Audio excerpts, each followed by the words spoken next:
সকলে আজি অসমীয়া বহাগ বিহু অসমৰ বাপতি খাহুন বহাগ বিহু মই সকলো অসমবাসী ৰাইজক বহাগ বিহুৰ বহুত বহুত শুভেচ্ছা যাচিছো শ্ৰদ্ধা ৰাইজ বহাগ আমাৰ জাতীয় উৎসৱ আৰু বহাগ বিহুৰ পিছতেই আমাৰ আৰু এটা উৎসৱ আহিব সেয়া হৈছে গণতন্ত্ৰৰ উৎসৱ গণতন্ত্ৰৰ উৎসৱ মানে কি ইলেকশ্যন আৰু এইবাৰ ইলেকশ্যনত আমি কাক প্ৰধানমন্ত্ৰী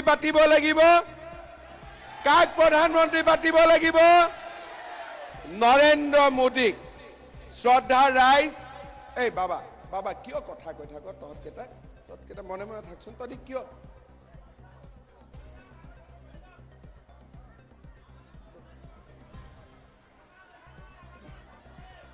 নাই এনেকুৱা কিয় কৰি আছ কচোন বাবা মই পুলিচ কেইজন অলপমান মনে মনে থাক মই কথাটো আৰম্ভ কৰোঁ তহঁতি কথা কৈ দিয় মই আকৌ বন্ধ হৈ যাব লাগে নকৰিবি এইটো কৰিলে ভাল নালাগে না আজি বিহুৰ দিনাখন হয়নে নহয় মনে মনে থাক 2014 চনত প্ৰধানমন্ত্ৰী নৰেন্দ্ৰ মোদী ডাঙৰীয়া ভাৰতৰ প্ৰধানমন্ত্ৰী হিচাপে শপত গ্ৰহণ কৰিছিল সেই সময়ত আমাৰ অসমৰ পৰিৱেশ কি আছিল শোণিতপুৰ জিলাৰ ৰাইজে ভালকৈ জানে বড়ো আন্দোলন কাৰ্বি আন্দোলন আলফাৰ আন্দোলন সমগ্ৰ ৰাজ্যখনতে হত্যা হিংসা বিভীষিকা সেই সময়ত বহাগ বিহু গ্ৰেনেড বোমা বিস্ফোৰণ আৰু গুলিৰ মাতত বহাগ বিহু হৈছিল লাহে লাহে আমাৰ অসমৰ পৰিৱেশ সলনি হ'ল যিসকলে অস্ত্ৰ হাতত লৈছিল তেওঁলোক উভতি আহিল আজি আমাৰ অসমখন শান্তিৰ অসম এই অসমত আজি কুলি কেতেকীৰ মাতত বহাগ বিহু আহে অস্ত্ৰৰ শব্দৰ মাজত আজি আৰু বহাগ বিহু নহয় শ্ৰদ্ধা ৰাইজ আজি আমাৰ অসমত বহাগ বিহু মানে আনন্দ উৎসাহ আৰু উদ্দীপনা অসমীয়াই নতুন বছৰক কুলি কেতেকীৰ মিঠা মাতত আদৰে আৰু আমি সকলোৱে এই বহাগ বিহু শান্তি আৰু সমৃদ্ধিৰ মাজেৰে পালন কৰোঁ এই পৰিৱেশ অসমৰ উন্নয়নৰ পৰিৱেশ আমি সকলোৱে এটা কথা অনুভৱ কৰোঁ যে নৰেন্দ্ৰ মোদী ডাঙৰীয়াৰ অসমৰ প্ৰতি ভাল পোৱা আৰু অসমৰ প্ৰতি মৰমৰ বাবেই আজি এই পৰিৱেশ আমি দেখিবলৈ পাইছোঁ যোৱা 3টা বছৰ অসমত আন্দোলন নাই ধৰ্ণা নাই ধৰ্মঘট নাই পিকেটিং নাই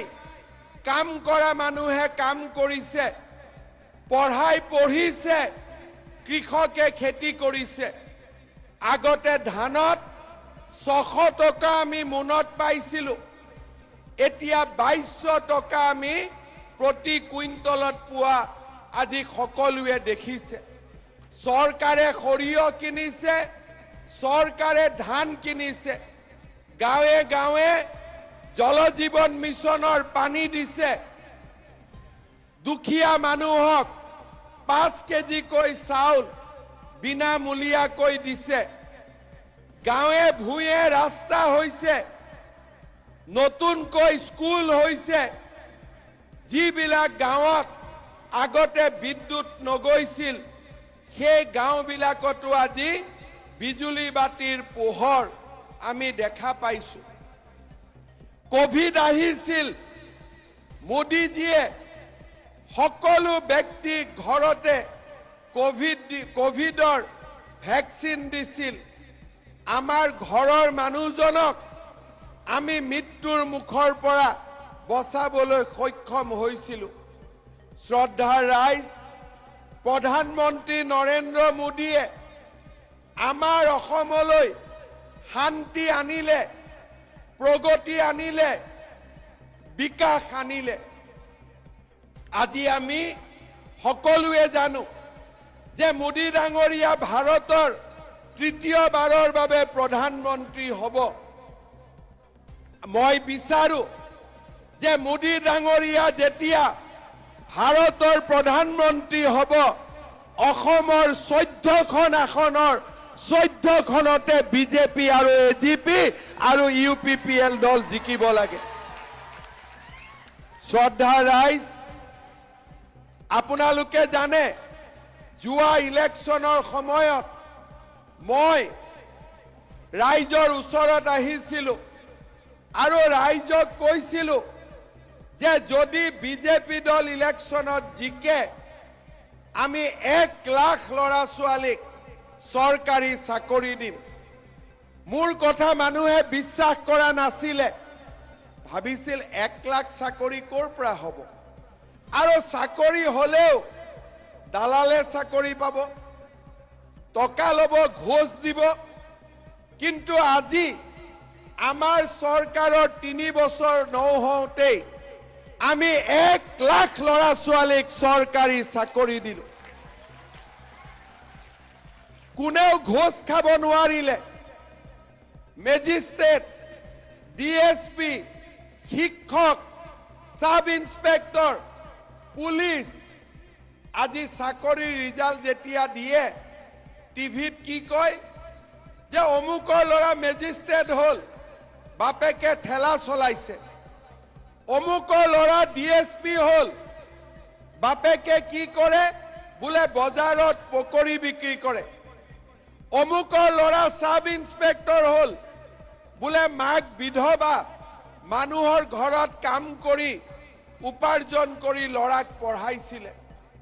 আজি আপোনালোকে চিন্তা কৰক, আমাৰ অসমখনত চাকৰিৰ নামত যিমান দালাল আছিল, আজি আমি দালালি বজাৰখন একেবাৰে নোহোৱা কৰি দিলো। আজি লোকসভাৰ ইলেকশ্যন, মই 1 লাখ চাকৰি দিয়াৰ কথা আছিলে, 1 লাখ চাকৰি আমি দিলো। আজি আমি আকৌ কৈছো ইলেকশ্যনৰ পিছত আমি আৰু 50,000 চৰকাৰী চাকৰি আমি দিবৰ বাবে গৈ আছো। কোনে পাব? দুখীয়া ল'ৰা-ছোৱালীয়ে পাব। কোনে পাব? মধ্যবিত্ত লোকে পাব। 1 পইচাও দালালক দিব নালাগে। শ্ৰদ্ধাৰ ৰাইজ, আজি আপোনালোকে চিন্তা কৰক, যিখন অসমত 1 কোটি টকা দি মেজিষ্ট্ৰেটৰ চাকৰি বিক্ৰী হৈছিলে, সেইখন অসমত আজি চাকৰিৰ নামত 1 টকাও কোনেও ল'ব নোৱাৰে। এতিয়া পুলিচৰ কাৰণে ল'ৰা-ছোৱালীয়ে দৌৰে। মোক সোধে ইণ্টাৰভিউ কেতিয়া হ'ব? আকৌ জুলাইত নতুনকৈ পুলিচৰ চাকৰিৰ ইণ্টাৰভিউ হ'ব।